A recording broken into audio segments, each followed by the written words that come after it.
Hello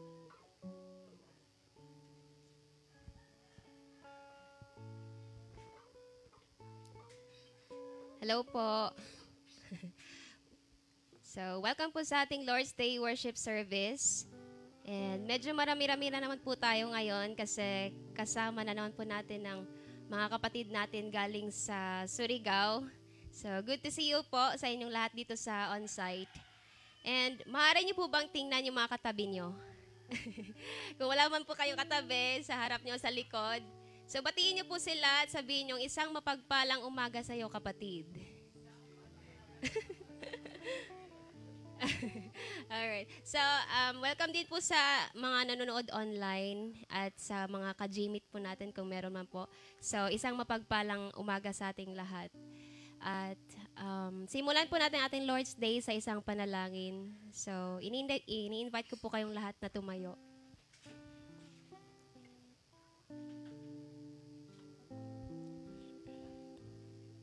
Let us pray po. Panginoon, Ikaw po ay dakila at makapangyarihang Diyos na wala pong makahigit sa iyo. Ikaw po ang lumikha ng lahat at Ikaw lamang po ang nakakaalam ng lahat. Panginoon, Ikaw lamang po ang mabuti at lahat ng mabubuti at katotohanan ay galing lamang sa iyo. Ikaw lamang po ang dapat purihin, sambahin at sundin. Panginoon, maraming beses po na kami ay salungat sa iyo. Ngunit, salamat po dahil binigyan mo po kami ng pusong laman at ang iyong banal na spirito upang lumakad na naayon sa iyong kalooban. Salamat po dahil pinuhay mo kaming muli kasama ni Kristo. Kami ay nabigyan ng pag-asa at nabigyan ng kalayaan. Panginoon, kami man po ay makaranas ng mga pagsubok, kapighatian, kalungkutan, kahinaan. Palagi mo po kaming paalalahanan na hindi ito ang mga dahilan upang suwayin ka o talikuran. Idinadalangin po namin na kami ay iyong gabayan. Bigyan mo po kami ng kalakasan at kaaliwan sa pamagitan ng iyong salita. Pinagdadasal ko po ang bawat isa na mananatili sa iyo. Patuloy mo pong bigyan ng kagalakan ng puso ng bawat isa at ituon ang pag-iisip sa mga bagay na nasa langit at matiyagang maghintay sa iyong pagbabalik. Ikaw po ang patuloy na magtaguyod ng iyong iglesia, Panginoon. Panginoon, pinapanalangin ko po ang maglalahad ng iyong mensahe ngayon na ang ating pastor na si Jens, na bigyan mo po siya ng karunungan at maunawaan po namin ito dahil ikaw po ang nagbibigay ng karunungan sa marunong at kaalaman naman po sa may pangunawa. Panginoon, salamat sa lahat. Ikaw lamang po ang purihin magpakailanman. Ito ang aming dalangin sa ngalan ni Jesus. Amen. So maaari na po tayong mupo. So dadako naman po tayo sa ating announcement. Hello po sa mga kararating lang po. Welcome po sa inyo. So, dadako naman po tayo sa ating announcement. So, every Sunday pa rin po ang ating Lord's Day worship service. So, 9 to 11 a.m. So, sa mga nasa Kabkaben po, so, maaari po tayong pumunta dito sa on-site. At sa malalayo naman po is, meron pa rin tayong Facebook Live at Google Meet. So, everyone is invited po. Let's hear God's revelation through our pastors. And next po, so weekdays pa rin po ang ating Bible study para sa ating lahat, 4:30 to 5:30 p.m. So, sa mga bago po at sa mga nanonood online, so pwede po tayong sumali sa Google Meet. para magkausap-usap po tayo sa pag-aaral natin sa kanyang salita. At meron po tayong Bible study sa Super Nanay at Super Tatay. Every Friday po yan sa mga hindi pa po nakakasali. So, pwede po kayong sumali upang mag-aral ng kanyang salita. And next po is Night of Psalms, Hymns and Prayers. So, every Saturday pa rin po yan, 7 p.m. So, on-site and online pa rin po. So, tayo po ay dumalo. Tayo pong lahat ay dumalo. So, dito po natin pinag-aaralan yung mga biblical hymns. At pinag-aaralan din po natin yung mga awit as batayan po sa ating prayers and para ma-develop po ang ating prayer life. And next po, so Christmas party, malapit na po ang ating Christmas party. So this coming 23. So alam ko pong marami sa atin ang excited sa event na to. Excited po ba kayong lahat? Bakit po ba tayo excited tuwing Christmas? Maraming pagkain. Regalo. So, we should be more excited po, no, to celebrate this because binigay sa atin ang best gift from God, the true gift of God. So, that's the gift of grace po in Christ. So, okay, sa exchanging gifts po, 150 pesos po, unisex. So, pwede po sa babae at sa lalaki kasi di po natin alam kung sino yung reregaluhan natin. And yan po. Pwede din pong sumobra kung meron po kayong sobra. Pero okay lang din po kung depende sa budget nyo. And sa attire naman po natin, any color na malapit po sa dito sa team natin na, ito po, white, brown, yellow, gold. Pero kung wala po talaga, so kahit ano na lang po. And, ano po? Yung flow. Okay. So, meron po din tayong giving offering. So, magbigay po tayo ayon sa bukal sa loob natin. And, yun po, giving is to be done with thoughtfulness, generosity, and joy po. So, meron po tayong box dyan sa likod. And meron naman din pong via GCash. So, yun lamang po for announcements. Maraming salamat.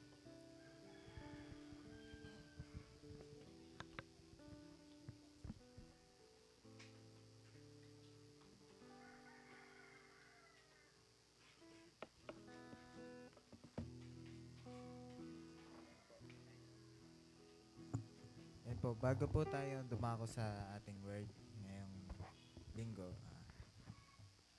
kakanta po muna tayo mga awitin para sa ating Panginoon. Maaari na po tayo tumula.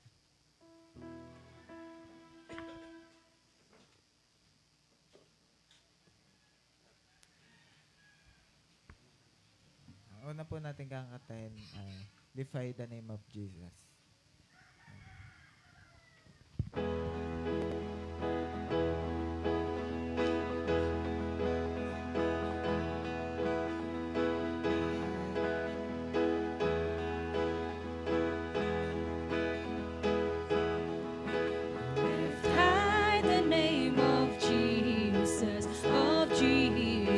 Our King, make known the power of His grace. The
next po natin kakantahin ay My Worth Is Not In What I Am. Sabay-sabay po.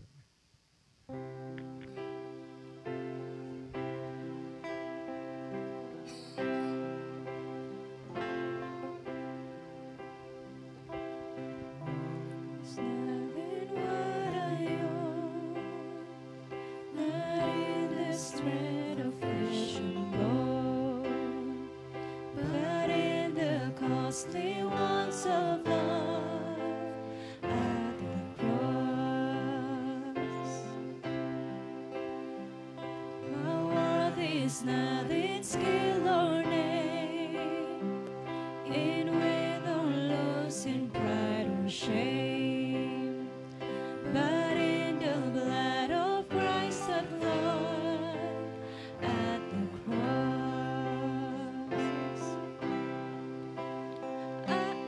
I rejoice in my Redeemer, greatest treasure, wellspring of my soul, and I will trust in Him, no other. My soul is satisfied in Him alone.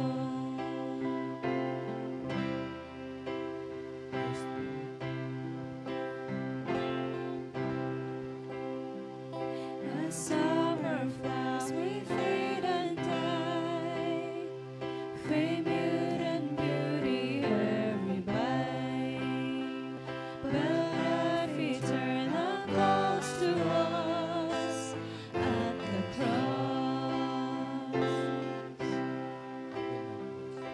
I will not boast in wealth or might, or human wisdom's fleeting light, but I will boast in knowing Christ at the cross.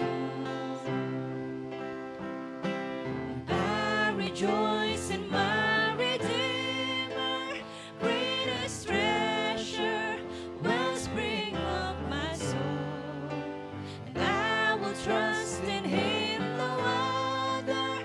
My soul is satisfied in Him alone.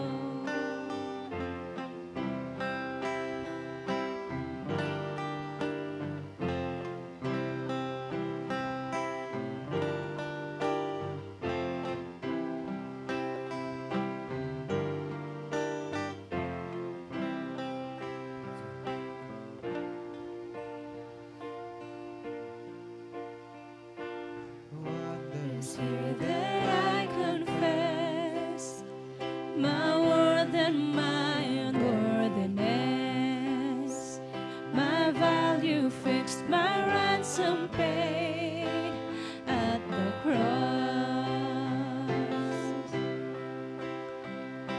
And I rejoice in my Redeemer, greatest treasure, wellspring of my soul.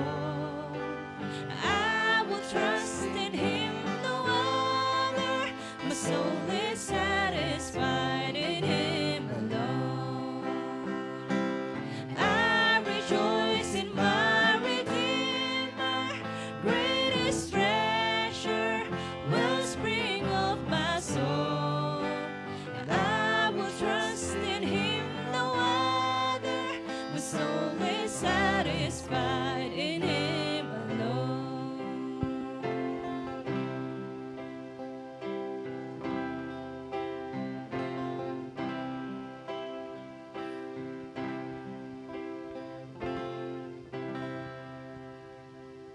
Last song po natin ngayon ay The God Almighty Reign. Almighty Reign. Let's sing.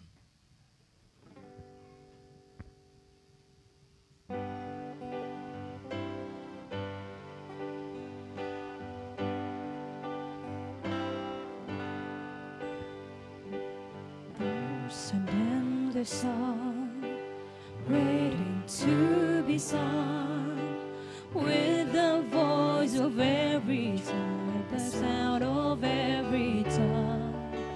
When the bride of Christ on the day of days brings with joy into the land a multitude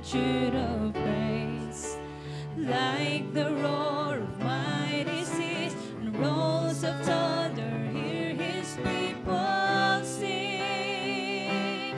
Hallelujah, hallelujah, for the Lord Almighty reigns.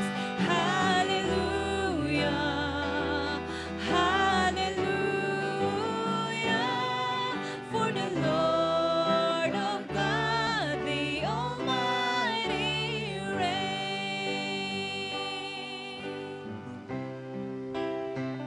Let's sing verse 2.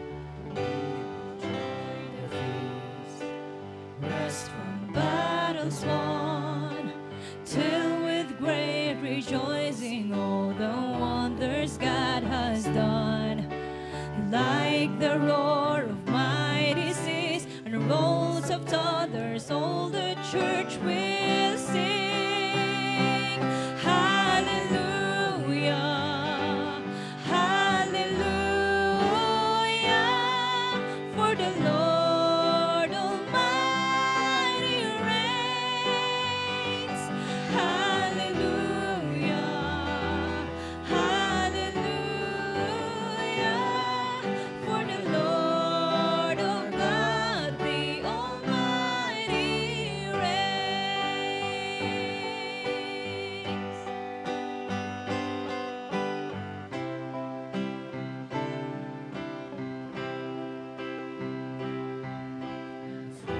Ten of the day, Christ we will proclaim.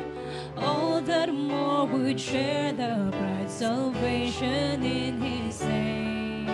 In greater will the anthem ring, the mighty chorus rise into the King. Hallelujah, hallelujah, for the Lord Almighty reigns. Hallelujah, hallelujah, for the Lord of God, the Almighty reigns. Hallelujah, hallelujah, for the Lord Almighty reigns. Hallelujah, hallelujah, for the Lord of God, the Almighty reigns.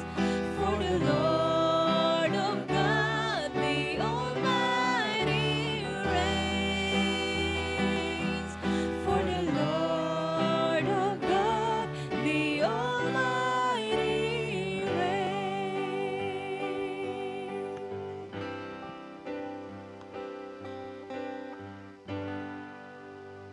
Maaari na po tayo magsiupo. Dadako na po tayo sa ating main event ngayon, yung word. Natawagan po natin ang ating pastor na si Kuya Jella.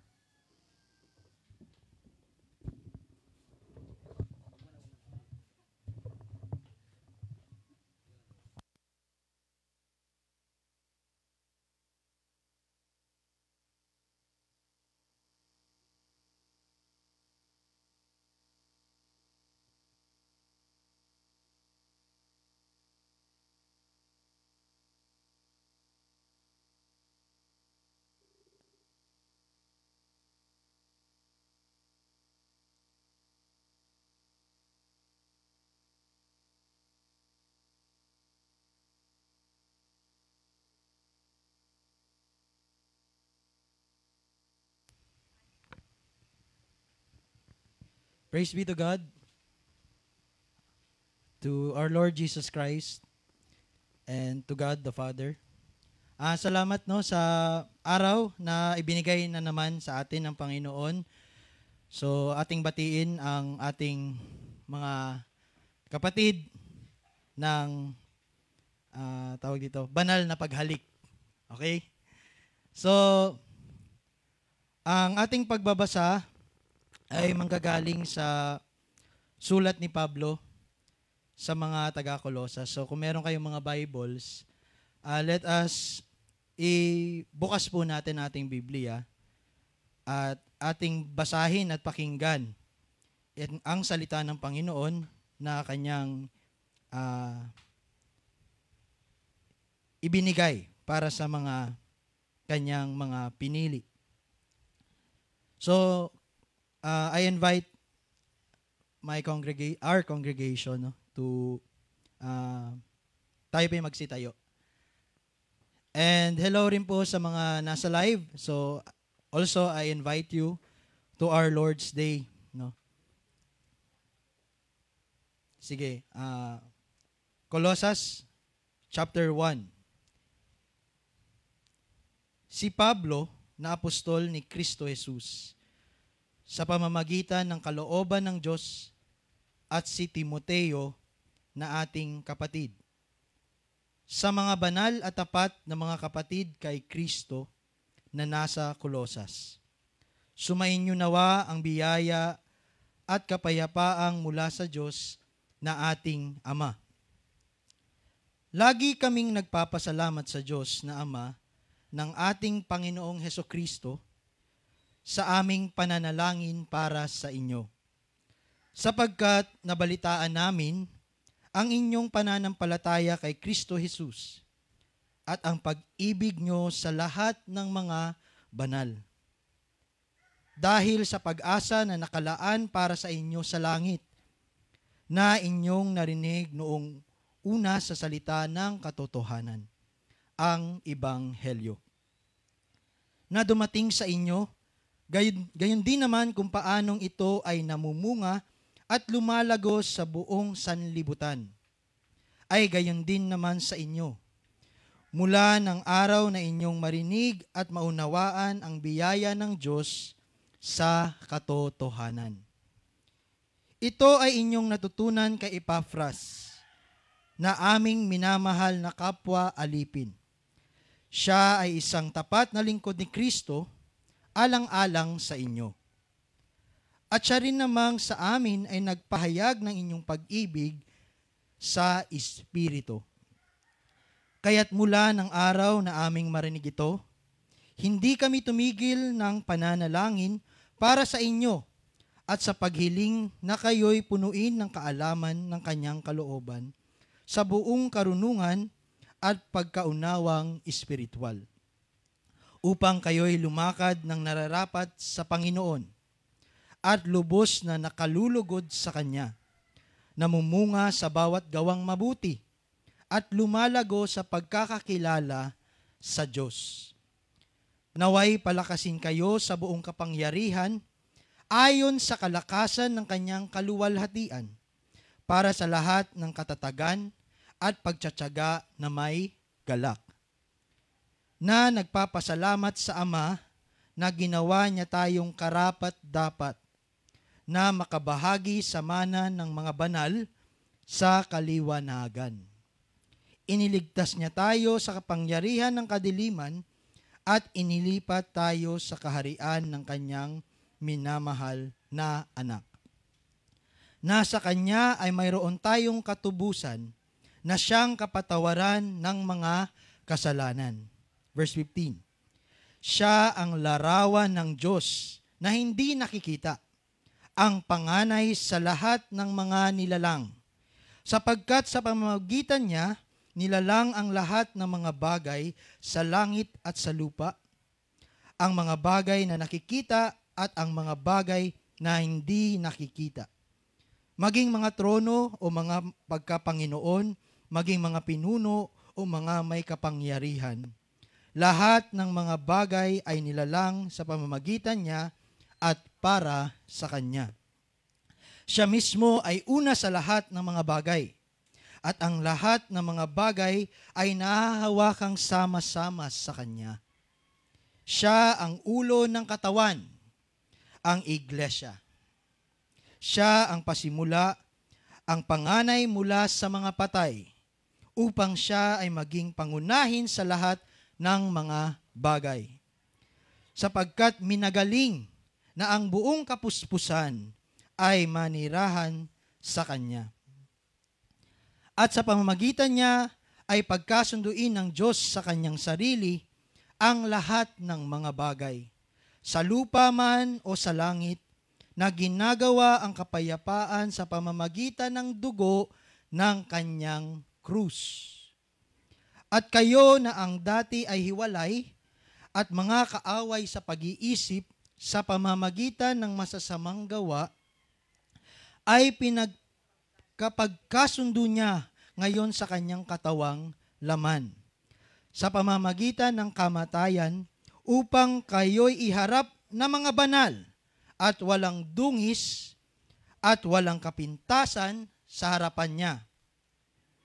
Kung kayo'y nagpapatuloy na matatag at matibay sa pananampalataya at hindi nakikilos sa pag-asa sa ebanghelyo na inyong narinig, na ipinapangaral sa lahat ng mga nilalang sa silong ng langit, akong si Pablo ay naging ministro ng ebanghelyong ito. Maaari na po tayong magsiupo. At sa ating pagbabasa ay ating pasimulan ang ating Lord's Day sa isang panalangin.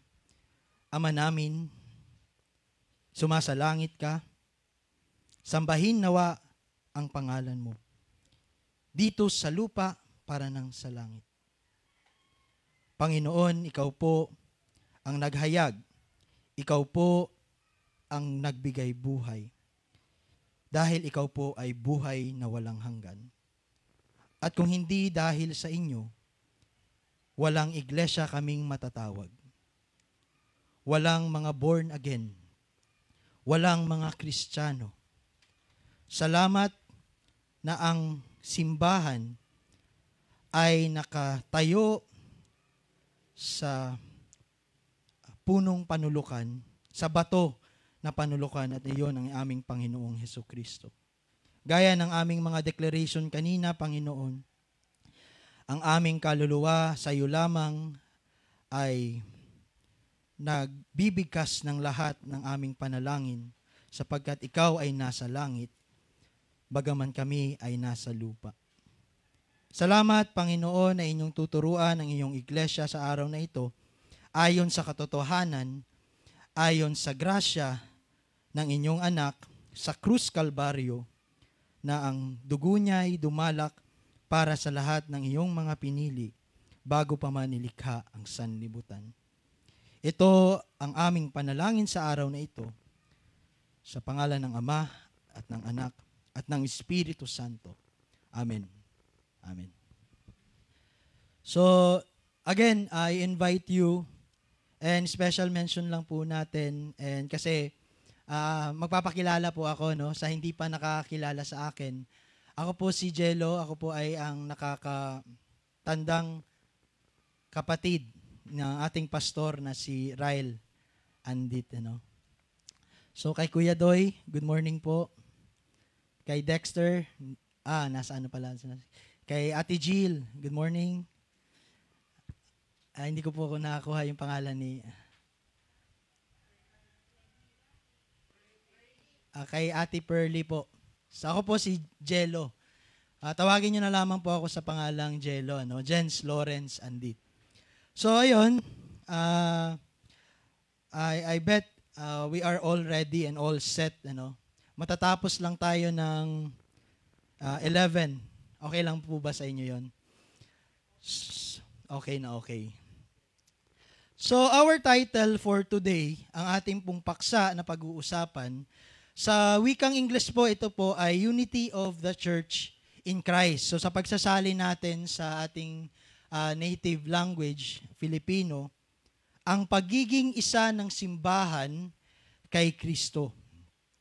So ano po yung sumasagi sa utak natin once sinabi natin na pagiging isa o pagkakaisa?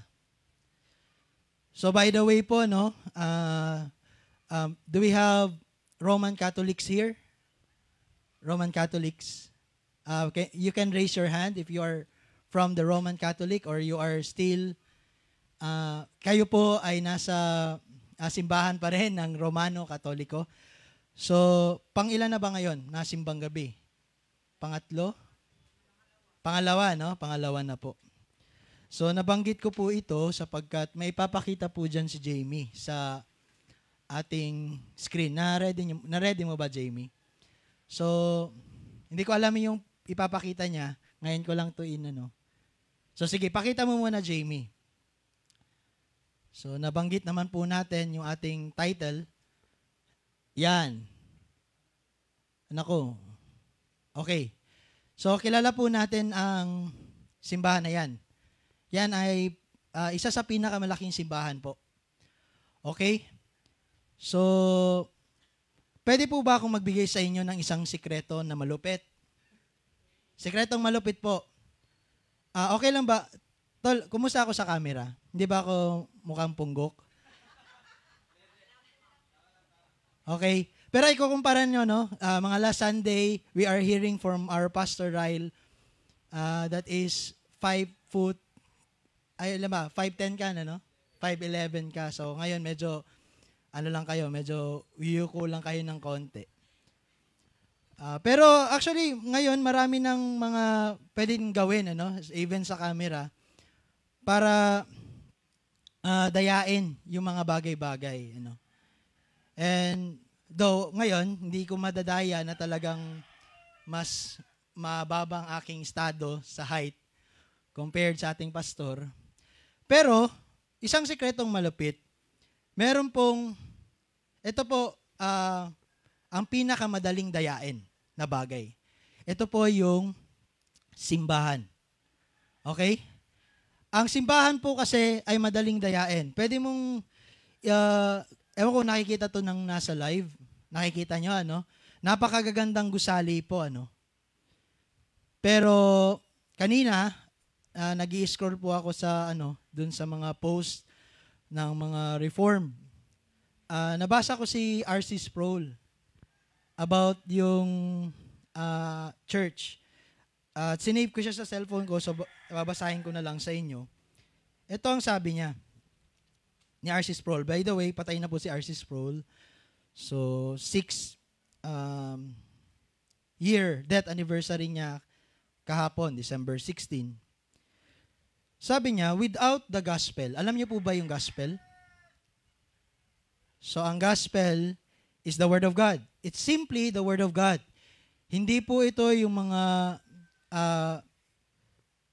dinidesign natin when we share sa bus, when we share the gospel sa streets, Gospel simply means the word of God. Walang ibang pinagmulan kundi ang salita ng Panginoon. At kung hindi ito salita ng Panginoon, hindi po ito matatawag na gospel o ebanghelyo na nabasa natin sa ating main text kanina. Sabi ni R.C. Sproul, without the gospel, a gathering of people, though they claim otherwise, cannot be an authentic church. Kahit na sabihin pa or i-claim nila na sila ang tunay na iglesia ni Kristo, kahit pa sabihin nila na tayo ay kabilang sa tunay na Katoliko, Actually, Catholic is it is biblical because bakit po? Yun yung mapag-aaralan natin. There is unity. Ibig sabihin, pag sinabi pong unity, may pagkakaisa. And from the root word ng pagkakaisa, isa. Isa lamang po talaga ang tunay na iglesia ng Diyos. Isa lamang po talaga ang tunay na Katoliko, na iglesia katolika ng Panginoon. At hindi po iyon ang itong nakita nyo. Mas kilala yung unang naipakita, from Vatican, from Rome. So from Rome, the Roman Catholic Church is not an authentic church. So again, sa live, this is not a disclaimer, Non-disclaimer po ang ating ginagawa dito because we are exposing the truth by the word of our Lord, our God, Yahweh, through His prophet, through His apostles. Okay, so we have in our book, 66 books, canonized, 66 canonized books. At yun lamang po ang ating pagbabasihan ng lahat ng ito. And meron po akong ipapakita sa inyo na, again, image. So sana kilala nyo po ito sila. So ipakita mo. Ayan. Alam nyo po ba kung saan yan? Alam nyo po ba kung saan yan? Dito po ba yan? Wala, ang ganda, ang gara. Di ba, ang gara po. But why we claim that we are a church? Actually, itong ginagawa natin is church service. Lord's Day. And so we claim that we are church. Tapos ganyan lang? Abay, nakakahiya naman kayo kay God. May-ari, lumikha ng sanlibutan, at ganyan lang ipapakita nyo. Well, mamarapating kung dyan ako nagsisimba, kasama niyang magaganda at mga poging ating mga kasamahan, kung ito naman ay tunay. No? In the words of R.C. Sproul, if it is authentic church, then dun ako pupunta. And so, sana kayo ganun din. At hindi lang natin to sinasabi para lang may masabi o makapanira tayo ng iba. Ito po ay ating sinasabi bilang ating pagpapahalaga sa ginawa ni Kristo sa krus Kalbaryo. And on that note, mag-jump po tayo sa ating another reference text sa John 17. Ito po ay galing sa salita ng ating Panginoong Hesukristo. So, John 17, at umpisahan na po nating basahin from 13 to verse 21.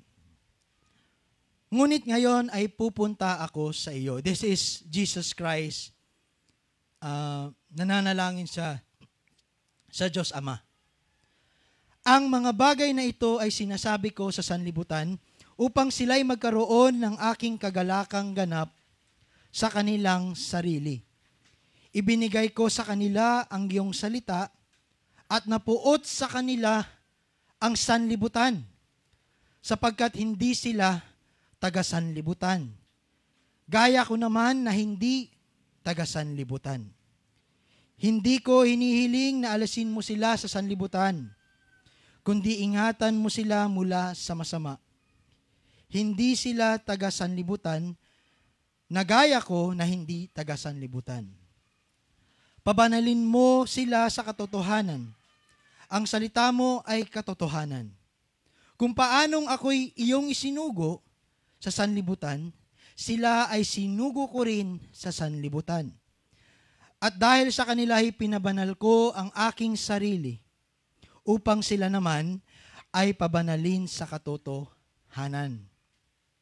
Gayon may, hindi lamang sila ang idinadalangin ko, kundi sila rin naman na mga sumasampalataya sa akin sa pamamagitan ng kanilang salita, upang silang lahat ay maging isa.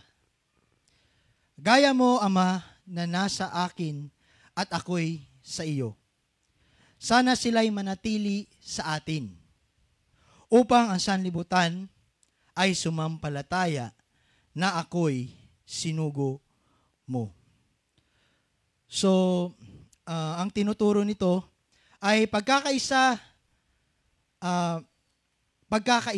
no? Ang panalangin ng Panginoon ay ang pag-iisa. Gaya ng ang Diyos Anak, si Jesucristo, at ang Diyos Ama ay iisa, no? At tayo, paano po tayo pinagkaisa kay Kristo? Sa pamamagitan doon sa ating nabasa na kanyang panalangin, sa pamamagitan ng kanyang apostoles, mga apostol niya, no? Hindi lamang sila ipinanalangin ng Panginoon, yung 12 apostles or 12 disciples of Jesus Christ. Even those na maniniwala doon sa katotohanan na nagmumula lamang sa Kanya, meaning sa ating Panginoong Hesukristo. So again, babalik po tayo sa pagkakaisa.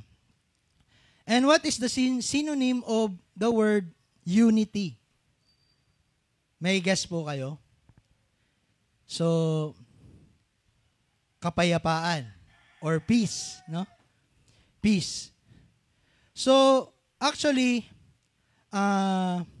ngayon, kung pag-uusapan itong pagkakaisa, ito po yung tema na mas nagiging, kumbaga, mas nagiging mainstream. Ibig sabihin, popular sa lahat ng mga nagsasabi o nagpo-profess na sila ay mga Kristiyano. So, at isa sa magandang halimbawa ay yung mga nagsasabing ayos lang na may magkakaiba tayo ng pananampalataya. Ang importante ay iisa ang ating Panginoon sa langit. Narinig nyo na po ba yung mga katagang iyan? At meron po marami na nagsasabi ng mga ganyang kataga. It comes most from yung tinatawag na born-again church o yung mga modern evangelical churches, no? At marami po tayong kilalang ganyan. Bakit po kaya ganyan, no? Bakit po kaya ganyan ang kanilang tinatayuan, no? Tinatayuan kasi ang gusto ko sanang gamitin na word is pinaninindigan. Pero actually, sa pagsasabi po na ganyan, okay lang. Tanggapin natin sila kasi naniniwala naman sila sa pangalan ni Jesus. Kaya ayos lang na sila'y tawagin natin na iglesia. Ayos lang. Yan po ang kinatatayuan ng marami sa mga modern evangelical Christians, yung mga tinatawag na born again. But, sadly for them, and blessed sa atin na nakakarinig at binigyan ng pandinig ng Panginoon, hindi po iyan ang ating pinaninindigan. Wala po dyan ang ating paninindigan. Ang ating paninindigan anak kay Kristo. At lahat ng wala kay Kristo ay hindi nating tatawaging kanyang iglesia. Okay? Mamaya, may ipapaliwanag pa natin iyan. Kasi sinabi mo naman, Jello, sa amin, na they proclaim the gospel in Jesus' name. Sa pangalan ng Panginoong Jesus. Pero maniniwala na lamang po ba tayo kapag ang bawat pananalita, basta meron lang in Jesus' name sa huli, okay na po sa atin iyon. Tatanggapin na po natin iyon.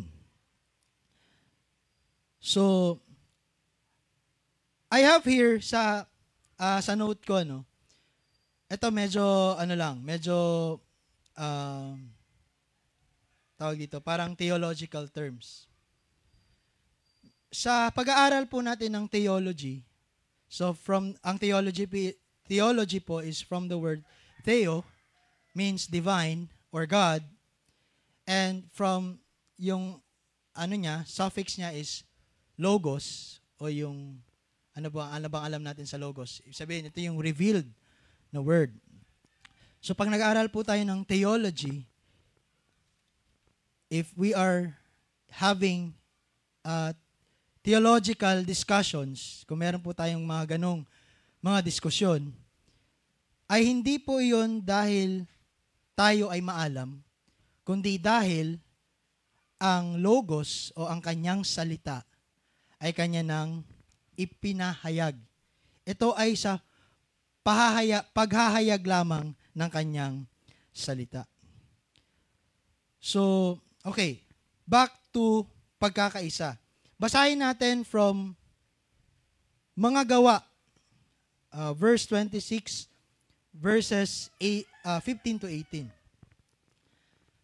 At sinabi ko, Sino ka ba, Panginoon? Sino yung nagsasalita dito? It is Apostle Pablo. Tinatanong niya, sino ka ba, Panginoon? Alam niyo po yung nangyayari dito?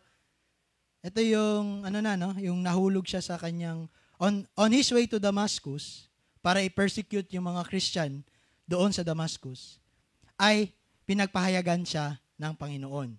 Sa kanya ay lumapit o nagpahayag ang Panginoon.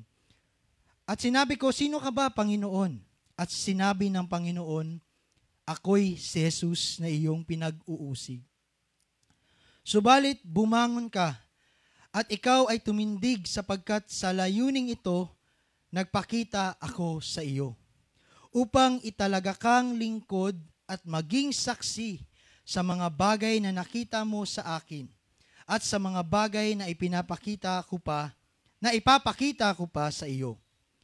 Ililigtas kita sa mga kababayan mo at sa mga hentil na sa kanila'y isinusugo kita, upang buksan ang kanilang mga mata at sila'y magbalik mula sa kadiliman tungo sa liwanag at mula sa kapangyarihan ni Satanas tungo sa Diyos, upang makatanggap sila ng kapatawaran ng mga kasalanan at ng isang pook sa piling ng mga ginawang banal sa pamamagitan ng pananampalataya sa akin. So let us meditate or focus dun sa mga last verses, or last words. Ano yung sabi doon? Upang makatanggap sila ng kapatawaran ng mga kasalanan. At yan po, marami, even all the churches, yan po, Christian churches at that, Kasi meron pong ibang churches, like Islam. Islam, hindi po sila nag-o-offer ng forgiveness, Wala pong kapatawaran sa Islam. Kaya nga po, this is again, a non-disclaimer, Islamia, or yung mga Muslim, ay hindi po kumikilala sa Diyos na tunay. Sa Diyos na naghahayag ayon sa pamamagitan ng kanyang salita. Ibig pong sabihin, ito pong mga Muslim, ating mga kapatid na Muslim. Kapatid, in a sense, that they came from the line of Adam as well. And we are one mankind. Isa po tayong nilalang. And for our Muslim brothers, well, they are not brothers in Christ. And that is literal. Even them, ayaw rin nilang i-incorporate sila sa pangalan ng Panginoong Jesus. Kasi for them, they are able to seek God, sila, They are able to seek God without mediator. And for us, Christians, yan yung main ingredient ng Kristyanismo. We have mediator. At sa sobrang galing ng utak ng mga tao, ng mga pari, ng mga papa, so hindi lang sila basta sapat sa kanila yung isang mediator. Again, I am talking to the Roman Catholic Church, the RCCs. Again, this is non-disclaimer. Sa sobrang galing, sa sobrang pagbibigay ng importansya sa tinatawag nila na Iglesia Katolika, na sinasabi na the Roman Catholic or the Church is infallible. Sabihin, hindi maaaring magkamali ang church. Kaya nga po, sa mga tradisyon, kahit hindi mo naman nakikita sa Biblia, ayos lang. Kasi tradisyon naman yan ng simbahan. Okay? Again, I am not talking to the Roman Catholic per se. I am talking to you, brethren, brothers in Christ. Kung inaakala nyo this message is for them, no. Kasi kung para ito sa mga Katoliko, ito ay magiging paninira lamang sa kanila. Ito ay batong katitisuran lamang sa kanila. But the main purpose of our gathering together as one church ay para patatagin ang iglesia ni Kristo. Hindi ang iglesia ni Manalo. Nakilala rin po natin. Again, this is non-disclaimer for iglesia ni Kristo ni Manalo. And again, this message is not for you. But if one of your members ay tupang naliligaw, so brother, I invite you into this message. Sana bigyan mo ng oras ang katotohanan na nagmumula sa Panginoon. So are we clear so far? Tayo po ba ay clear so far? Meron po ba tayong mga violent reaction? Actually, kung may mga violent reaction po kayo, mamaya, in our Bible studies, pwede po natin pag-usapan. So ngayon, kaya po pinagawa namin ito, no? This is the pulpit, to give authority, no? Sa nagsasalita dito sa harapan, Though I have no personal authority po, no? Ang authority po ay nagmumula lamang sa gospel o sa ebanghelyo o sa salita ng Diyos. Dito po, 66 books. Okay? My authority comes from here. Hindi po to, ang aking otoridad, obviously, hindi po nanggagaling sa Santo Papa, sa Roma, no? Kundi sa salita lamang ng Panginoon. Kaya kung kayo'y makikinig, kayo po ay nakikinig sa salita ng Panginoon. And ngayon, yun, sinabi ko kanina, we will be talking, mag-aaral po tayo kumbaga, may bibigay ako sa inyong theological terms. One is ecumenism o ecumenismo. Narinig nyo na po ba yun? And the other is ecclesiology or ecclesiologia. No? So to define terms, ecumenism, ito po nabasa ko lang. It refers to the movement o isang kilusan o isang institusyon toward greater unity. Isang dakilang pagkakaisa o yung synonym ng pagkakaisa? Kapayapaan. Among different Christian traditions and denominations.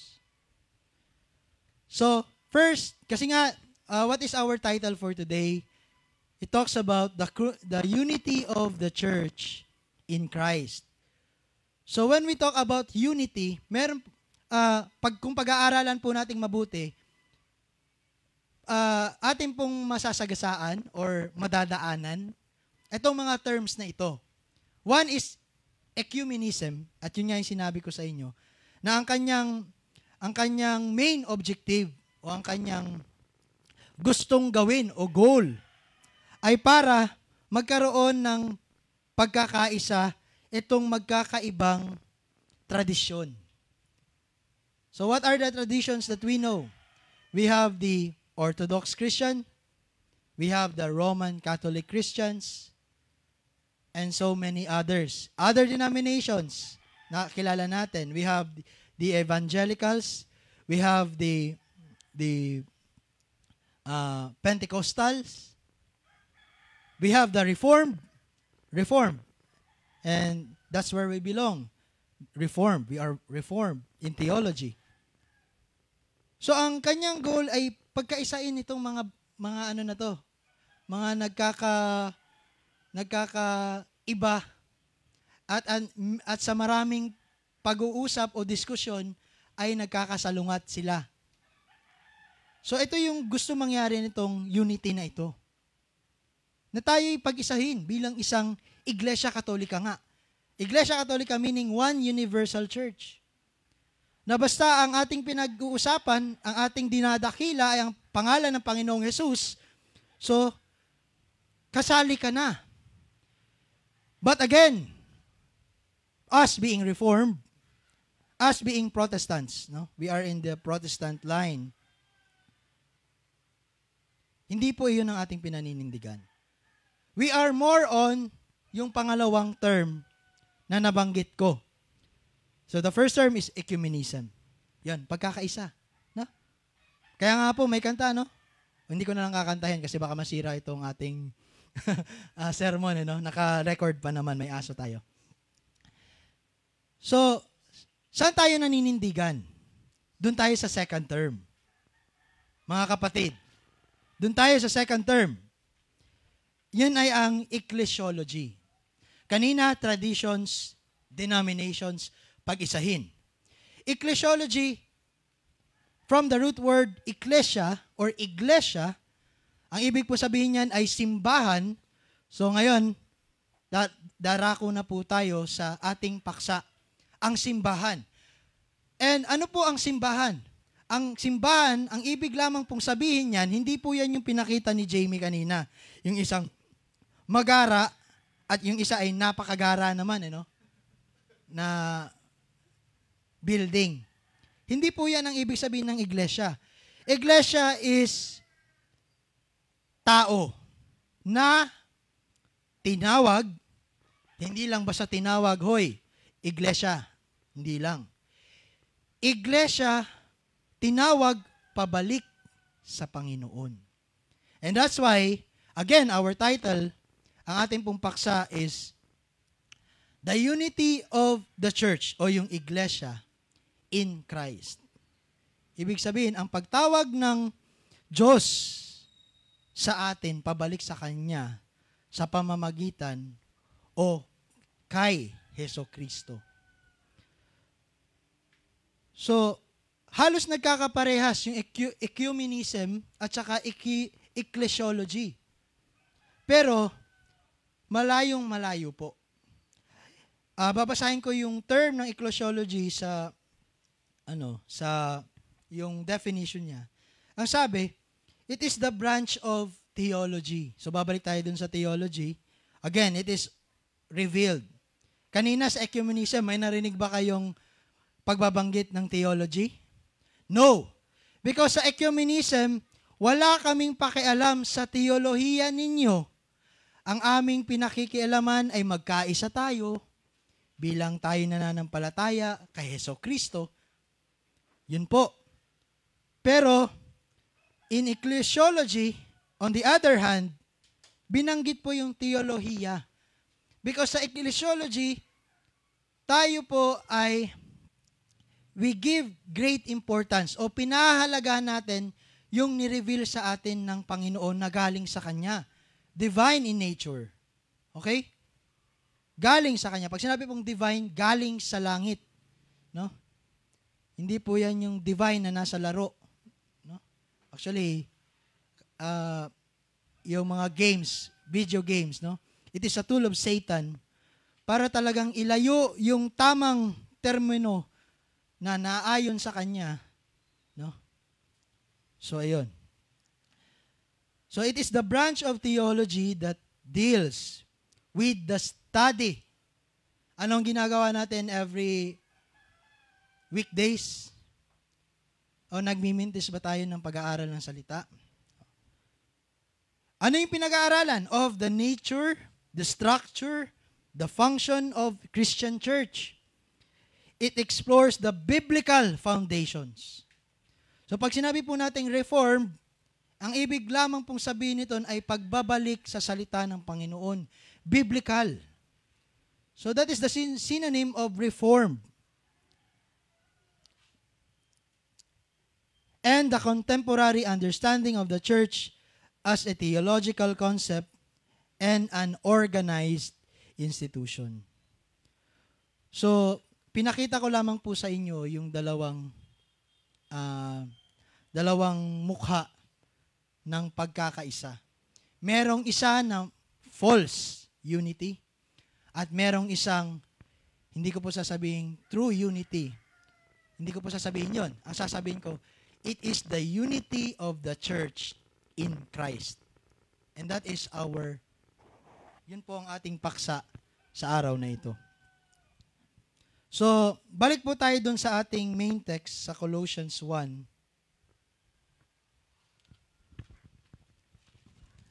Colossians 1.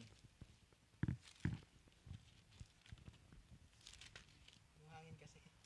Yung hangin naman. Okay pa po ba kayo? Ayos lang po ba kayo?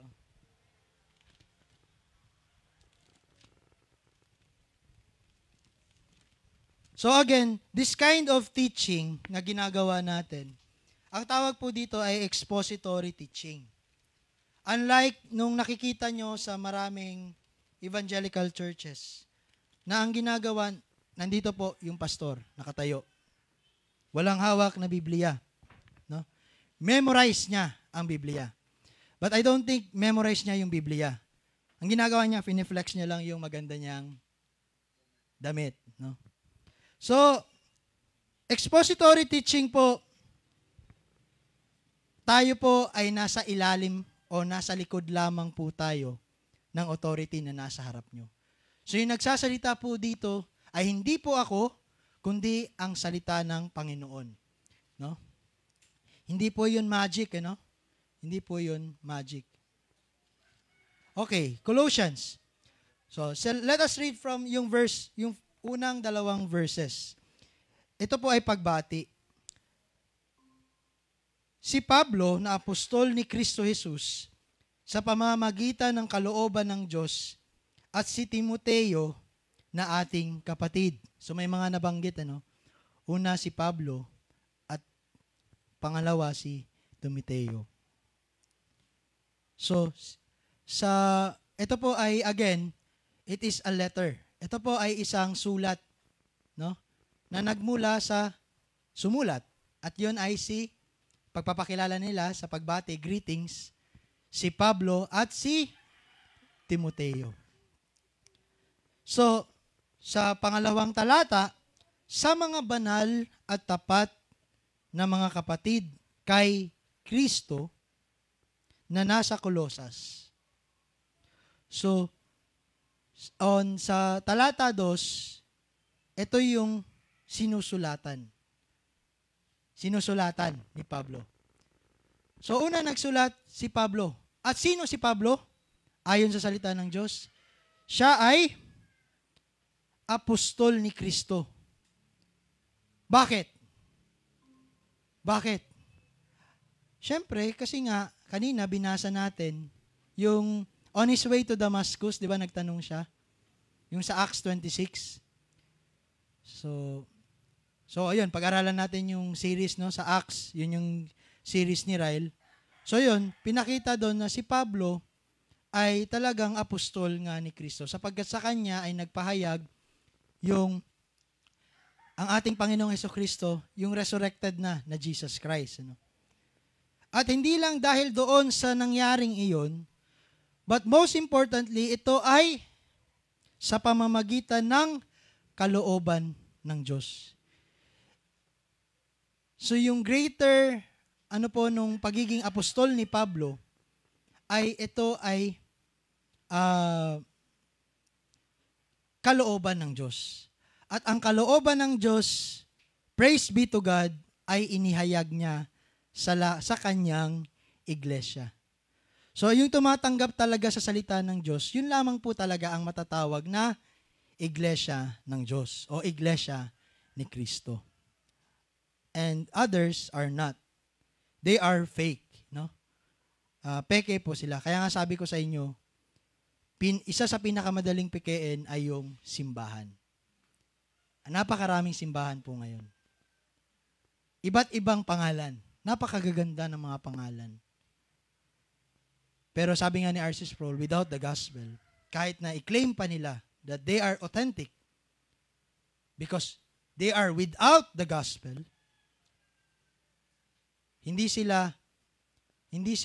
wala sila sa authority, they are not under the authority of the Word of God, so they are not really authentic. So, dito, pinakita na ang salita rin ng Panginoon na ating binabasa ngayon ay una sa lahat para sa mga banal. Verse 2, sa mga banal at tapat na mga kapatid kay Kristo. Doon po lamang. So, any other, apart from that, hindi po sila ang pinatutunguhan ng salitang ito na ating nababasa ngayon. So sasabihin natin, napakadamot naman pala ng Kristyanismo. Actually, hindi. And mamaya mababasa natin bakit hindi ito madamot. And, ayun, bibigyan ko na lang kayo ng spoiler. Ito ay inihayag sa sanlibutan. Itong pinag-uusapan natin, ito ay inihayag sa sanlibutan. So, the entire globe ay nakarinig, no?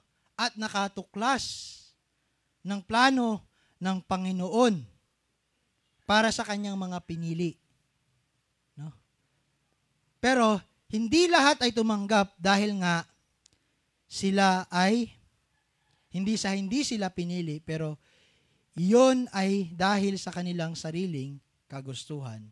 Yun ay dahil sa kanilang sariling laman. No? Okay. So, ano ang sinasabi dito? Sa verse 1 and 2. So, kung magiging payapa man tayo, maging payapa tayo, or maging united, o maging nagkakaroon tayo ng pagkakaisa sa kapwa natin, tupa. Sa kapwa natin mga pinagpahayagan, sa kapwa natin mga tinawag at pinili ng Panginoon. And paano naman dun sa mga hindi pinili? Paano naman dun sa mga hindi pinagpahayagan? Ano ang gagawin natin?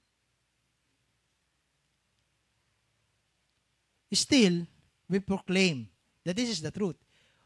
Huwag mo namang sabihin, kawawa naman sila, hindi nila alam to, so hindi na lang ako magsasalita ng katotohanan. No. As children of light, as children of the truth, you must speak the truth. No matter kung sino pa man ang iyong kaharap. Hindi ito nakabase sa sino ang iyong kausap.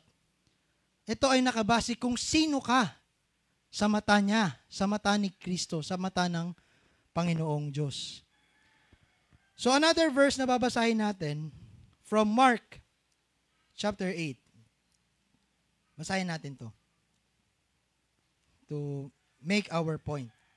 Sapagkat ano ang mapapakinabang ng tao na makamtan ang buong sanlibutan? Okay? So ano yung goal dito? Makamtan ang sanlibutan. And many churches po, no? Tatawagin ko pa rin silang churches, pero hindi naman po talaga sila tunay na iglesia.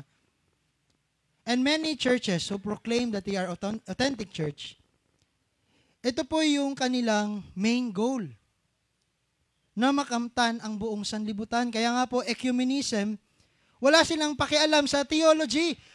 Okay lang, bro, kahit ano pang theology yan, Pentecostal ka, okay lang. Reform ka, okay lang. Well, actually, Pentecostal, Reform, they are the exact opposite of one another. So paano sila magkakasundo? But then again, hindi po ito ang ating pinaninindigan o tinatayuan. Yung false unity, sa inyo na yung false unity. Kasi, meron nga sinabi, no, truth divides. Yes, truth, it unites. And what it unites? The Church of Christ. But it divides or it sanctifies or it separate us from the world. So sana naririnig nyo yun, mga kapatid. Kung tunay nga na kayo ay binigyan ng pandinig, no? Saan ba natin mababasa yun? Matthew 13 verse 9. No? Sa mga may pandinig, sila ay makinig. Sa mga hindi nakakarinig, kahit na hindi mo ito naririnig sa live, no? Sinasabi ko ito sapagkat ito ang katotohanan. At ito ang aking panalangin na kung ikaw man ay naliligaw ngayon, no, ikaw ay tinatawag ng Panginoon sa kanyang iglesia. Okay? So again, hindi po maramot. Hindi po kadamutan itong Kristyanismo. Actually, it is grace nga eh. Anong tawag sa atin? Grace Community Church? His Community Church. And it is only by grace that we are called His. No? Na tayo ay sa Kanya. Tayo ay kay Kristo. Ito ay biyaya lamang sa atin. So, karamutan pa ba yun? Hindi po. At hindi rin natin ipagdaramot ang katotohanan sa ating mga kapwa banal. Banal po ang kausap ni Pablo, Apostol Pablo, no? Ayon sa kalooban ng Diyos, siya ay naging apostol. At ayon sa kalooban ng Diyos, ikaw ay tinawag na banal ng Diyos. Ngayon, sa Roman Catholic Church, ayan naman, naninira ka na naman. Well, hindi ko nga sila tinitira. If you are a Roman Catholic Church, if you are a devout Catholic Church, this message is not for you per se. No? Hindi po ito para sa iyo. Pero kung ikaw ay kapatid namin na naliligaw sa ngayon, pakinggan mo ang salita ng Diyos. Ito ang katotohanan. Okay? So, I have no problem doon sa kapatid natin na nasa Catholic Church. My problem is in Rome. Yung nakaupo sa Roma, yung Papa, yung Santo Papa, yon, word, Santo Papa. Banal. Well, yung verse 2, sa mga banal, kayo ay tinatawag na mga santo. Kayo ang tunay na santo. Hindi yung Papa sa Vatican, sa Roma. Papa lang siya. Hindi po siya santo, Papa. Hindi po siya banal. At mamaya malalaman natin, bakit mo naman nasabi na hindi banal? Well, dahil sabi yun ng Panginoon sa kanyang salita. Hindi banal ang Santo Papa. Bakit? Dahil sa kanyang bibig, sa kanyang salita, ay wala doon ang katotohanan ng Diyos. Okay? So, hindi ko natapos yung Mark 8:36-38. Maganda to. Sapagkat ano ang mapapakinabang ng tao na makamta ng buong sanlibutan at mapahamak ang kanyang buhay. Sapagkat anong mabibigay ng tao na kapalit ng kanyang buhay? Sapagkat ang sinumang ikinahihiya ako at ang aking mga salita sa mapangalunya at kaluwalhatian at makasalanang salinlahing ito ay ikahihiya rin naman siya ng anak ng tao. Pagdating niyang nasa kaluwalhatian ng kanyang ama na kasama ng mga banal na anghel. So ito po yung economy ng isang Kristiyano. Okay lang po na mawala sa atin, mga pamilya natin, kaibigan natin. Wag lang mawala sa atin yung gospel. Wag lang mawala sa atin yung pagiging klaro ng salita ng Diyos. Iwanan na ako ng asawa ko, iwanan na ako ng kung sino pa man ng mga pamilya ko o mga barkada ko, wag lang mawala sa akin ang gospel. Bakit po? Bakit po yun? Kasi we already naaral na po natin o napakinggan na po natin sa Mark 8:36-38. Ano kung nasa iyo nga ang sanlibutan, okay kayo ng pamilya nyo, okay lang, Roman Catholic ka, Iglesia ni Cristo ka, Seventh-day Adventist ka, Latter-day Saint ka, Mormon, Muslim ka, okay lang. Basta importante sa akin, we are united. Ganun naman ang Diyos gusto niya naman, payapa tayo Well, that is false unity. That is ecumenism, yung una nating napag-aralan. At yun, marami sa mga simbahan ngayon. No?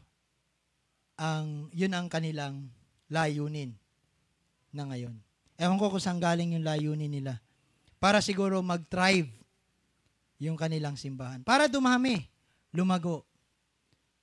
Well, another economy lesson. Ano ba to, Jello? Economy yata to.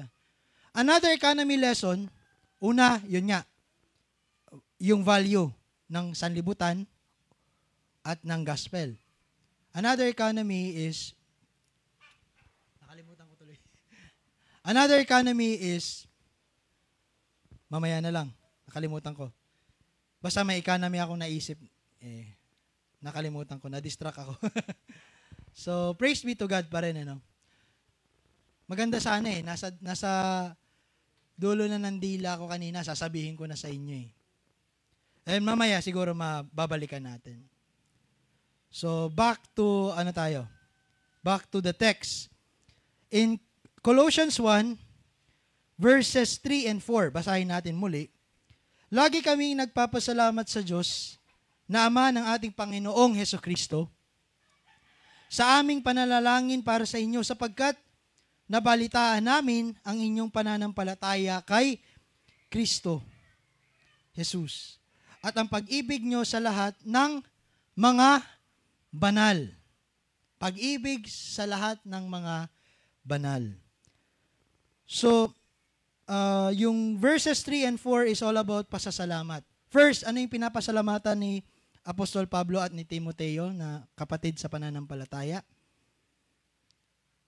Pinagpapasalamat niya yung pananampalataya kay Kristo. Bakit natin pinapasalamatan yung pananampalataya? Bakit kailangan natin ipagpasalamat na tayo nananampalataya? Galing sa atin yun. Tayo naman nananampalataya. Bakit? Because in the Word of God, Ephesians 2, verse 8 to 10, sapagkat sa biyaya kayo'y naligtas sa pamamagitan ng pananampalataya. At ito'y hindi sa pamamagitan ng inyong sarili. Ito'y kaloob ng Diyos, hindi sa pamamagitan ng mga gawa, upang ang sinuman ay huwag magmalaki. Sapagkat tayo'y kanyang pinakamahusay na gawa, na nilalang kay Kristo Jesus para sa mabubuting gawa na inihanda ng Diyos ng una pa upang siya nating lakaran. So ano po ang sinasabi nito? Ang sinasabi lamang po nito, even yung ating pananampalataya ay biyaya mula sa Diyos. So kung meron pong magtuturo sa inyo na ito ay inherent sa atin o nagmumula sa atin, again, that is a sign of a false church. Why? Because that is a false gospel. Bakit false gospel? Kasi hindi nga biblical Ang sabi ng Panginoon, ito ay biyaya. Ito ay lalakaran na lamang natin. Ito ay tapos na, ginawa ng Panginoon sa krus. Binayaran niya. Walang danak ng dugo sa katawan ni Kristo ang nasayang, sapagkat lahat ng inalayan ng Panginoong Hesus ay naligtas. Kaya nga sila ay tinawag na mga banal. Walang dungis sa kanila. Okay? And babalik na naman tayo sa ating medyo namumuro na ako sa Roman Catholic, no? Pero again, Roman Catholic Church in the Council of Trent, meron pong konseho sa Trent, session number 6, canon 9 or verse 9, pwede mo ba ipakita yan? Ang sabi doon, wala pala akong note. Pero ang sinabi doon is, kung sino man ang magsasabi na makasalanan. Ito po, galing po to sa Roman Catholic Church. Kung sino man po na makasalanan, na magsasabi na sa pananampalataya siya ay naligtas, na sa ganon din ay nagsasabi na hindi na natin kailangan ng kung ano pa mang ritual o mga gawain. Ano ang sabi ng Roman Catholic? Siya ay curse. Ano yung curse? Isumpa. Ang ibig po sabihin niyan, siya ay excommunicado na siya, no? excommunicate. Alisin siya sa iglesia. The Roman Catholic Church, they did that. Sinabi nila yan.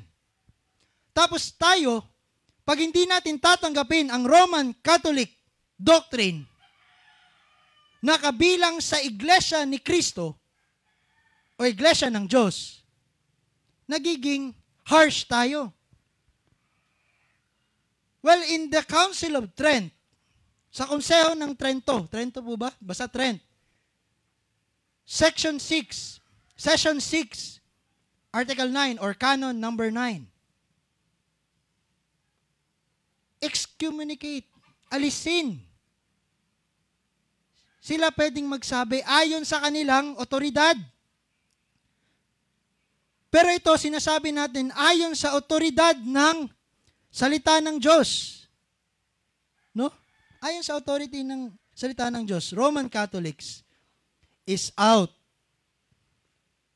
of the true church.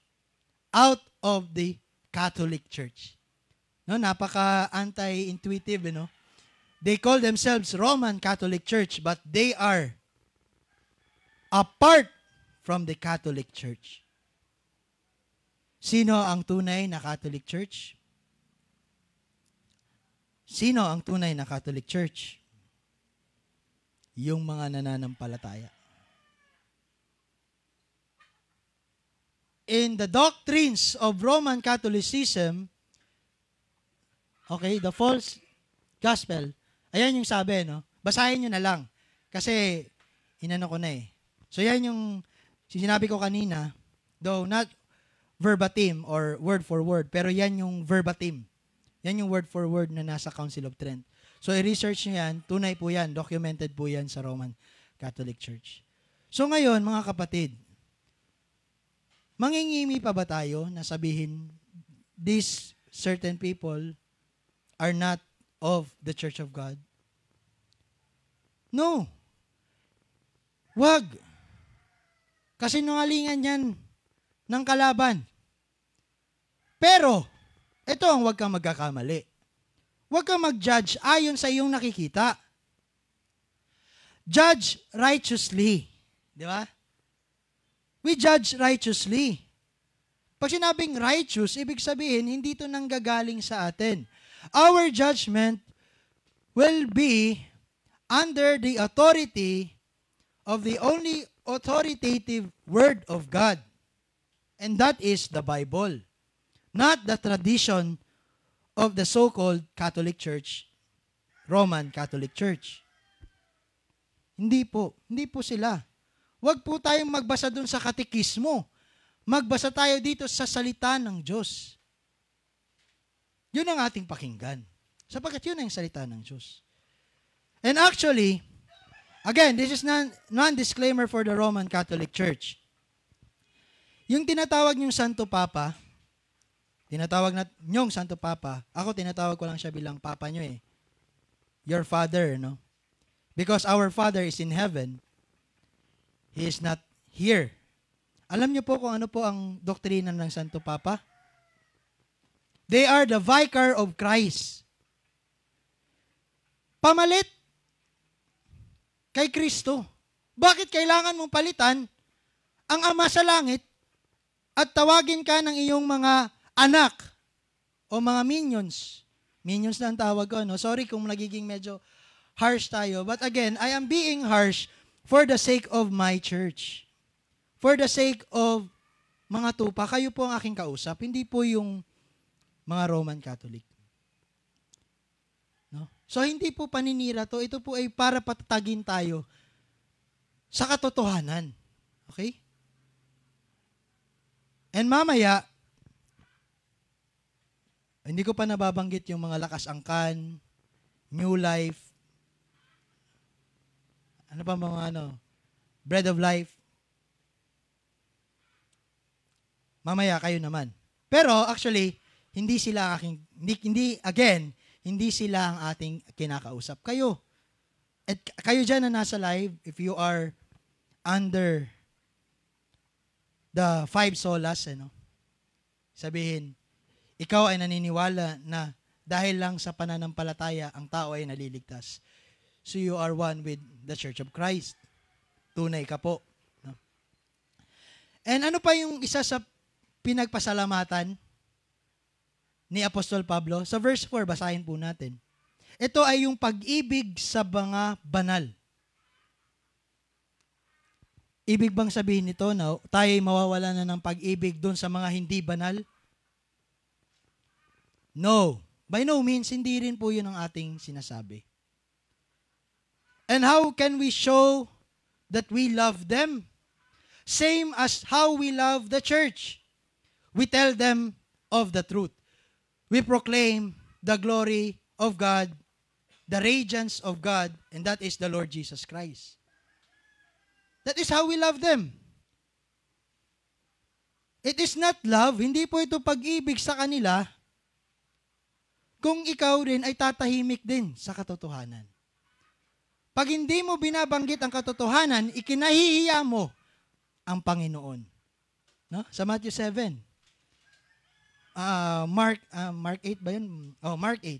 Ikahihiya ka rin ng Panginoon kung ganyan ang iyong gagawin. So, yun ang wag natin gagawin. Ang gawin natin, ipahayag natin ang katotohanan. And how can we do that? Only by the study of His Word. Kung hindi ka rin nag-aaral, how dare you proclaim the Word of God kung wala ka namang pag-aaral? So, that's why, sa atin, in His Community Church, nag-aaral tayo ng salita. And I hope, hindi lang tayo nag-aaral pag doon na sa time, 4:30 to 5:30. And by the way, baka meron lang nakakita sa live natin, sa announcement, nakalagay po doon, super nanay at super tatay. Baka sabihin nyo naman, uy, ano to, mga Pentecostal ba itong mga to? No! Kaya lang po kayo tinawag na super, kasi lahat na nangyari sa atin, believe it or not, pero because you are not a goat, because ikaw po ay tupa, you will believe. Dahil lahat na nangyari sa atin, it is supernatural. Kasi ang natural sa atin ay kasalanan. Hindi natural sa atin na nakikinig tayo, tinatanggap natin ang salita ng Diyos. Hindi po yan natural sa isang tao. Ayaw po ng isang taong makasalanan sa salita ng Diyos. Dahil siya ay makasalanan. That is the root word. Yun po yung root cause ng lahat ng ito. So again, okay, we have still 20 minutes, and I guess hindi ko to matatapos, pero meron naman tayong sa 23. So ito na lang rin yung aking magiging message. Okay lang po ba sa inyo? Okay lang? Baka kasi ang iniisip nyo, dapat about sa Merry Christmas. No? Well, we celebrate Christmas. But not the same Christmas that we celebrate nung hindi pa tayo pinagpahayagan ng salita ng Diyos. Now, it will be all founded in the Word of God. So, yung Christmas party, again, hindi po yun yung party with lights, with gifts. Party po yun kasi it is yung pagkakatipon-tipon. Yun po ang ibig sabihin ng party. No? So, napakaganda, na yung mga words pala talaga natin, when we are still yung mga worldly pa tayo, ngayon, nahahayagan sa atin na hindi pala yan yung tamang paggamit nitong mga party, Christmas, no? And why is that? Because it is supernatural. Kaya super nanay, super tatay, baka kasi ang iniisip mo, Dad, Superman ka, hindi po. Kaya lang po kayo tinawag na super because the grace that you receive through faith in Christ is a supernatural phenomenon. Binuhay kang muli. Isipin nyo, kunyari, merong papasok dito, sasabihin, oy, Jello, false teacher ka. Ako ang tunay na teacher. Papabangunin ko yung may sakit. Yung lumpo, makakatayo. Again, that is supernatural, but that does not come from the Holy Spirit. Ibang spirito po ang naandon. No? Still, yung economy na i-impart ko sana sa inyo, hindi ko pa naririnig. Pero sana mamaya. Maganda sana eh. Pero yung mga impartations na ganyan, wag po yan ang inyong hangarin. Sapagkat ang hangarin sa inyo ng Panginoon, yung binasa natin sa Matthew 17, no? Na tayo ay pag-isahin. At ang ating pagkakaisa ay founded sa katotohanan. So, hindi po totoo yung mga prosperity gospel. Hindi po totoo yung mga dapat baptized by the Holy Spirit. Again, non-disclaimer. Mga charismatic, Pentecostal. Actually, itong mga to, they quote yung samahan nga nila, they quote it from the Bible. Galing naman sa Bible. Kaya you see,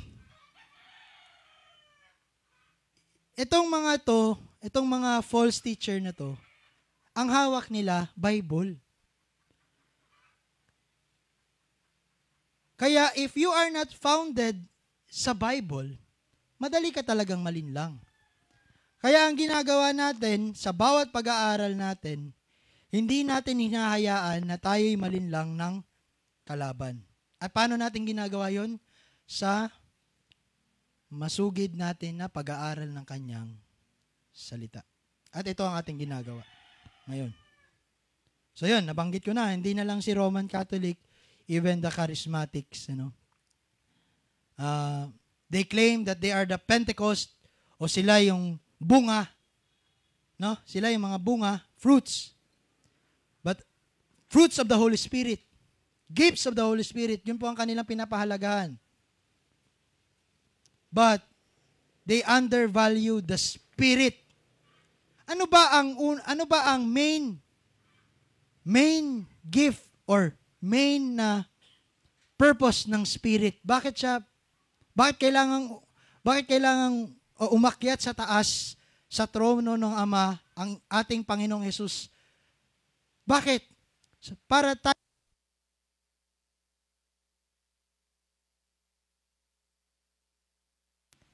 praise. Para tayo ay bahaginan ng Espiritu Santo. So dapat, wala doon sa gift ang isang tunay na Kristiyano nakatuon. Dapat siya ay nakatuon sa Espiritu Santo. Kay Kristo Jesus. Sa Ama sa langit. Dapat doon siya nakatuon. Hindi dito sa mga ini-impart na mga false prophet na ito. Okay? So, ayun. Again, let us read to move on. Let us read from the verses 5 and 6 naman. Dahil sa pag-asa na nakalaan para sa inyo sa langit, na inyong narinig nung una sa salita ng katotohanan. Take note of the word. Ang Ebanghelyo. Na dumating sa inyo, gayon din naman kung paanong ito ay namumunga at lumalago sa buong sanlibutan. Ay gayon din naman sa inyo. Mula ng araw na inyong marinig at maunawaan ang biyaya ng Diyos sa katotohanan. 2 beses sinabi yung katotohanan. Katotohanan. At tunay na hindi maramot. Bagkos ang biyaya ng Diyos extends to the four corners of the world. Four corners or to the corners of the world. Ilang corner meron ang sphere? Limitless. No? So ngayon, ano naman tayo? Ano yan? So, yun.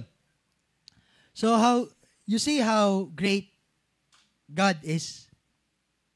No? Na not a single corner of the earth na hindi niya napagpahayagan.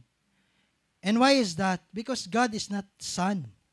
Yung sun, di ba? Half hemisphere lang ang kanyang hemisphere lang. And why, bakit ang God, kaya niyang ipamalas yung kanyang liwanag sa sanlibutan? Because, definitely, we know, and ito ay ipinahayag sa atin na God is omniscient. Tama ba? Omniscient, omnipresent. Basta, He is all in all. No? Christ is all in all. That's why Christ is God. Yan, may mababanggit na naman ako. Iglesia ni Cristo. Again, non-disclaimer. Iglesia ni Cristo ni Manalo. Would you believe na itong mga taong ito na nagsasabi sila ay kabilang sa Iglesia ni Cristo, pero hindi sila naniniwala na si Kristo ay Diyos? How possible is that? Impossible. Impossible for those who are seeking, truly asking, seeking, knocking. Di ba? Ang ibig sabihin, itong mga ministrong ito, they are not really asking. They are not really seeking. They are not truly knocking. Anong ginawa nila? When they read the Bible, they assume Unitarianism. And how is that different from Muslims? Which is not the Church of God. Again, the promise is given to Isaac, not to Ishmael. Pero hindi ko sinasabi na yung mga Arab world, hindi ko sinasabi na wala sa kanila ay tupa at tinawag na iglesia ng Diyos. Because again, sa pagbabasa natin ng salita ng Diyos, ang ebanghelyo ng Diyos na dumating sa inyo, gayon din naman kung paanong ito ay namumunga at lumalago sa sanlibutan. Again, we must remember that in Christ there is neither Jew nor Gentile. Wala na pong Hudyo, wala na pong mga Hintil. Meron na lang iglesia ng Diyos kay Kristo Jesus. No? So hindi ko po inakala na first page lang yung aking matatapos, And we still have 12 minutes to go before we end. So, sasabihin nyo, puro naman pasaring tong sermon na to. Actually, hindi po to pasaring. Ito ay para sa inyo. Ito ay biyaya ng Diyos para sa inyo. Ang salita ang salita niya at ang paghayag ng kanyang salita. Kasi pwede po na ang salita ay nasa isang simbahan. Yes, again. Punta kayo sa Roman Catholic Church, they have the Bible. Though hindi lang 66 books, may dinagdag sila. Punta kayo dun sa Bread of Life, they have the Bible. Punta kayo sa Lakas Angkan Ministries, worldwide na yan, Lakas Angkan Ministries. And I am from them, dati. They have the Bible, 66. Protestant din, Protestantism. Pero why is it that these evangelical churches, bakit they quote from the Bible, pero magtataka tayo, bakit they contradict their own teachings? Di ba, if truly, kung tunay, ng ating doktrina ay nagmumula lamang sa katotohanan, sa salita ng Diyos, bakit nagkakaroon ng mga ganitong maling doktrina, maling gospel, Jollibee? Bakit? Kasi hindi sila binuhay. And only those who are born again by God, those who are quickened by God, dun sa mga patay, tapos binuhay ka lang bigla. Kaya super nanay, super tatay. Kasi dati, patay kayo, ngayon buhay kayo. And that is supernatural phenomenon. Huwag na kayong maghangad nung, paano po, iimbitahin pa natin si Joey Tivis? No? The man of God. Yan ang tawag niya sa kanya eh. Young man of God daw siya eh. Bakit? Kasi he imparts deliverance. Deliverance from what?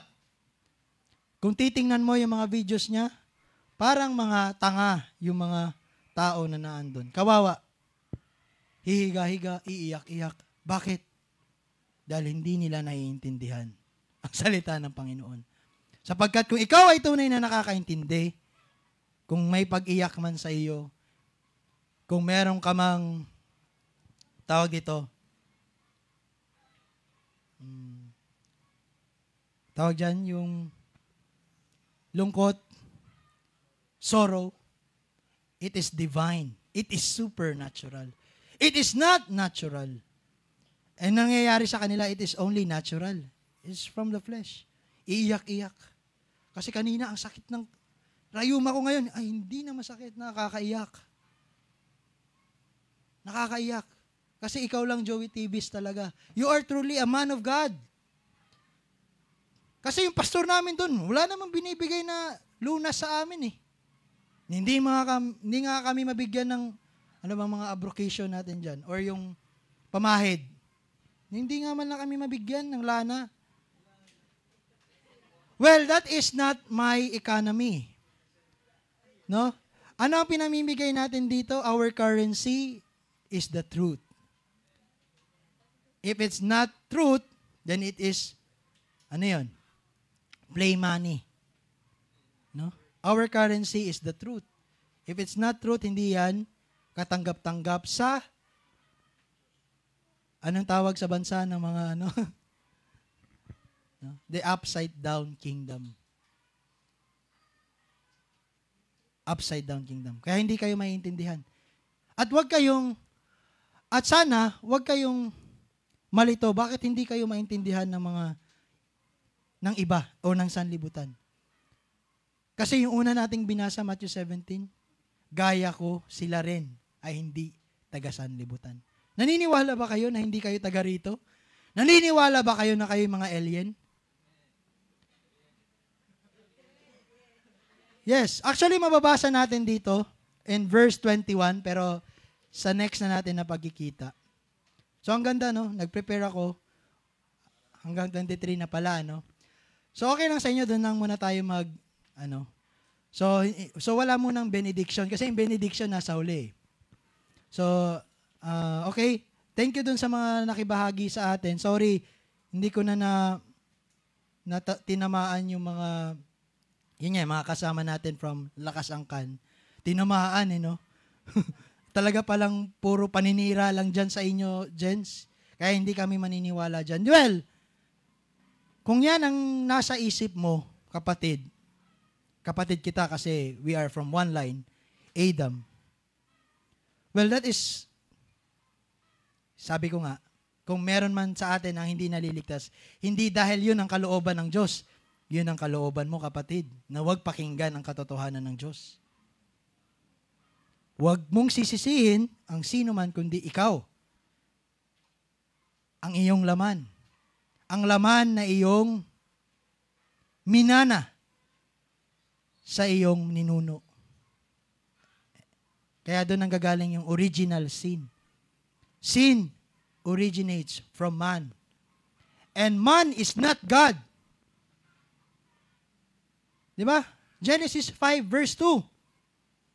Nung nilikha ng Panginoon ng Diyos, si Eva at si Adan, siya ay pinangalan ng Adan, meaning mankind.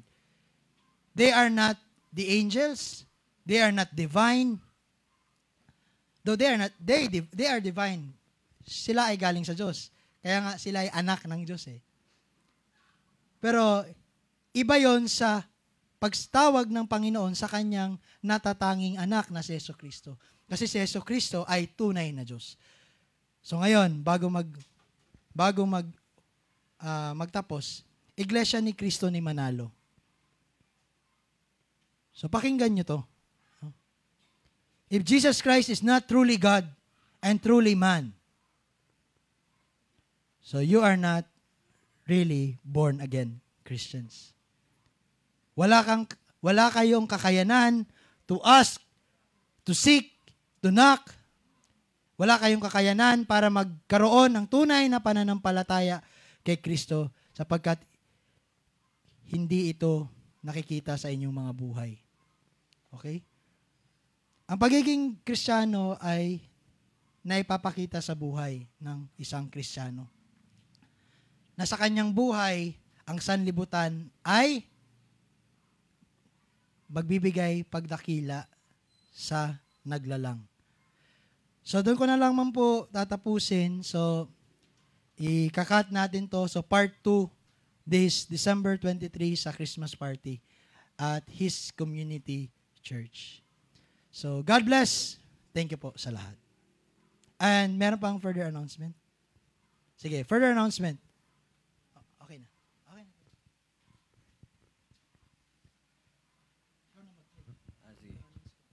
Amen. So, praise God, no? Page 1 pa lang pala sa notes.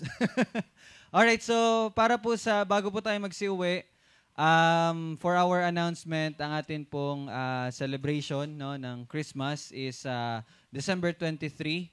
So, 3 p.m. po yun magsisimula. 3 p.m. Okay po? So, mas maganda na makapunta po tayo mga bago mag-3 para 3 p.m. start. Pag sinabi pong 3 p.m. ang start, hindi po yun ibig sabihin na 3 p.m. kayo aalis ng bahay. Okay? 3 p.m. ang start, mga 2:30, dapat ano na kayo, papunta na po tayo. Tapos, again, yung sa exchanging of gifts natin, pwedeng bumaba ng 150, pwedeng sumobra konti. Tapos, bili po kayo ng kahit na ano lang. Kasi po, ang gagawin natin sa exchanging of gifts natin, ano lang siya, kumbaga parang random, no? Parang ano lang, no? So, sa mga kids naman, ayun, meron tayong kaunting gifts for them. Hindi na sila mag-exchanging gift para hindi na rin dagdag sa mga gastusin. So, as much as possible, we tried na wala po kayong masyadong ilalabas na ano, no? Pero if you can give, kasi marami pong binigay ang Panginoon, so maganda din na ma-share din po natin yon, no? And then, yung sa pagkain po natin, ganito po yon. Dala lang po kayo ng pagkain ninyo na gusto nyo din pong i-share. Hindi po kailangan na sobrang dami, no? Sige lang, no? That will be enough for us. Dalhin nyo lang. Kung wala naman, wala din problema. Baka kasi isipin natin na wala akong dala, hindi ako pupunta. So, ayun. Kahit ano lang, kung ano yung gusto nyong ipakita or ipatikim, no, sa amin, mga specialty ninyo. So, dala-dala na lang po tayo. Tapos, invite nyo po yung family ninyo. Hindi pa man po tayo ganun ka, ano, no. So, yung family na lang po muna natin. Tayo. Kumbaga, yung iglesia ang ating, magpo-focus tayo sa iglesia, no, sa mga kapatiran natin. So, ayun, mga family po ninyo, invite po ninyo. Wala po muna tayong invite kasi dati nakaugalian, no, sa dati nating church na gagawin yung opportunity para makashare ng gospel. Pero yun, nahayagan tayo na hindi sa ganong pamamaraan, no, na ihahayag natin ang katotohanan. So, pero this time is pure celebration ng mga magkakapatid, no, sa pagse-celebrate natin, sa paghahayag ng Panginoon sa kanyang biyaya sa pamagitan ng Panginoong Hesukristo. So, yun po ang ating gagawin. So, meron lang po tayong parang konting mga games lang para lang to break the ice. So, wala namang kailangang ihanda. Magbabasa lang naman tayo ng word, tapos yun na itatanong. Ganun lang naman eh. So, parang Bible study pa rin ang mangyayari. So, meron namang kantahan, yun, parang katuwaan na tapos ang kakantahin natin, yung mga biblical songs, yung mga kinakanta natin. So, yung mga kinakanta natin, pakinggan nyo lang po, yun. Okay? So, ano pa bang mga announcement natin? So far, sa damit naman, so, wag lang po tayo magsuot ng mga maiksi or yung nakikita na yung mga balat. So, we avoid those kind of mga pananamit. Hindi lang po dito, pero sa labas din, kapag kayo po ay pumupunta ng ugaliin din po ninyo na wag po kayong magsuot ng mga damit na nakikitaan din po kayo. Wag po ganon. Okay? So I think yun lang naman. So we are excited. December 23 is Friday. So wala po tayong Sunday. Move natin siya sa December 23. Okay? So yun lang naman. So we will close this in prayer. Let us pray. Panginoon, maraming salamat po sa iyong pagpapahayag. Indeed, ito po ay hindi namin magagawa kailanman. Kasi kami po ay makasalanan. At salamat po sa supernatural na binagay mo, ginawa mo, Panginoon, na kami ay ngayon ay nakakaintindi, nakakaunawa, nakakarinig at nakakakita ng katotohanan na nanggagaling sa iyo lamang, Panginoon. At sa aming pagpapatuloy, salamat sa iyong pag-iingat at patuloy na pagtuturo, pagpapalago sa aming paglakad sa inihanda mo ng daan na matuwid, at iyon ay ang Panginoong Hesukristo. Maraming salamat, Lord, sa iyong biyaya, at kami po ay patuloy na magpupuri, magbibigay ng pasalamat sa iyo lamang at sa iyo lamang para sa iyong kaluwalhatian. Ito aming panalangin sa pangalan ni Jesus. Amen at amen. So maraming salamat po at see you po December 23. Goodbye. God bless. See you.